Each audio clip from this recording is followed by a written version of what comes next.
Is that this House do now adjourn. Mr. George Galloway. Madam Deputy Speaker, I have an interest in Pakistan. I hold the highest civil award the country can bestow, the Hilal-e-Qaid-e-Azam, given to me at the end of the 1980s for my work for the restoration of democracy in Pakistan at the end of a previous bout of military dictatorship supported at the time by the then British government.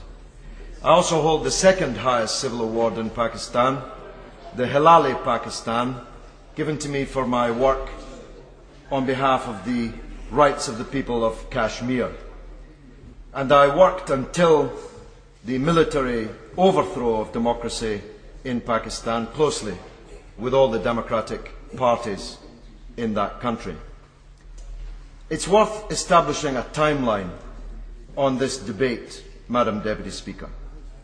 General Musharraf, as we used to call him, when he seized power in a military coup in 1999, before we began to call him President Musharraf, an office to which he appointed himself, came to power having exiled and imprisoned and then exiled the democratic political leaders in the country. In 2002, he held a referendum, which was an extraordinary one even by the standards of Eastern potentates, in which he won 97% of the vote, in a referendum which was described by Transparency International as blatantly rigged, as were the accompanying parliamentary elections in 2002, described by all international and uninterested observers. He made a promise at that time that he would cease to be the Chief of the Army's General Staff, a promise on which he has reneged. In September of 2006, Amnesty International issued a detailed report on human rights abuses in Pakistan and alleged, and I'm quoting, that the Musharraf government is responsible for violating a wide array of human rights. These include torture, unlawful detention, enforced disappearance, extrajudicial execution, the unlawful transfer of persons to the United States and other countries, and arbitrary arrests. That was in September 2006. That's an important date, because 2 months later, in November of 2006, that's just over 6 months ago, the British Prime Minister visited President Musharraf, and this is what he said. He paid tribute to General Musharraf, and I quote, for symbolising the future for Muslim countries the world over. I'd like the House to just keep those words in its mind. He praised Musharraf, the military dictator of Pakistan, for, quote, symbolising the future for Muslim countries the world over, unquote. So let's see what's happened in Pakistan since the Prime Minister uttered those words. The Chief Justice, Iftikhar Chaudhry, for insisting on hearing cases of missing persons and objecting to the privatisation of a steel mill,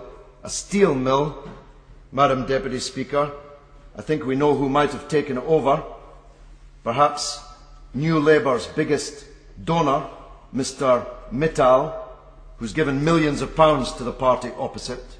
The Chief Justice would have none of it and was told by President Musharraf that he must resign. He refused to resign. And on March 16th, just 3 months after Prime Minister Blair hailed Musharraf as symbolising the future for Muslim countries, the Chief Justice was supported by demonstrations throughout the country, by lawyers, civil society groups and opposition parties, which were savagely assailed by General Musharraf's armed forces. This included the first of many attacks on independent television stations. On April the 26th, the Chief Justice made a 26-hour-long journey by car from Islamabad to Lahore and was welcomed by vast crowds along the way. On May the 12th, the government of Sindh, which is a coalition government of Musharraf's King's Party and the MQM, led from London by a British citizen, Altaf Hussain, to whom I shall return later, laid siege to the city. The main thoroughfares were blocked. Lawyers and their supporters were attacked outside the Karachi bar with batons, and the MQM militants fired bullets indiscriminately into the peaceful demonstrators. 11 members of the Pakistan People's Party were killed.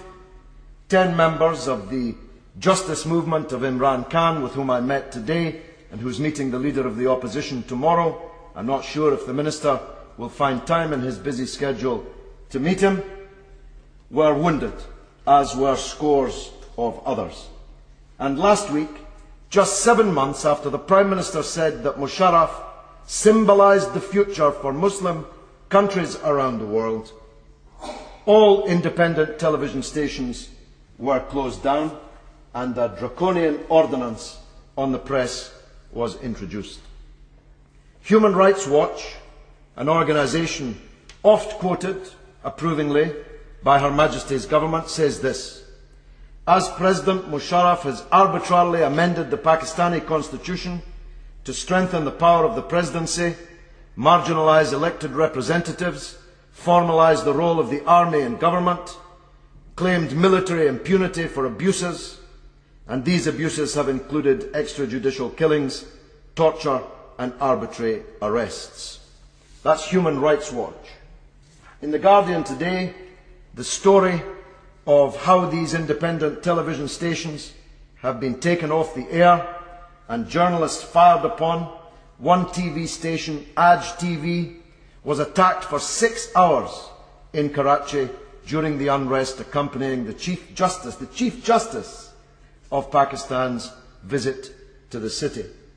A large demonstration was tear-gassed, bullets were fired, batons used, rubber bullets used, television stations taken off the air, and 52 bullets fired into the television studio of Aj TV.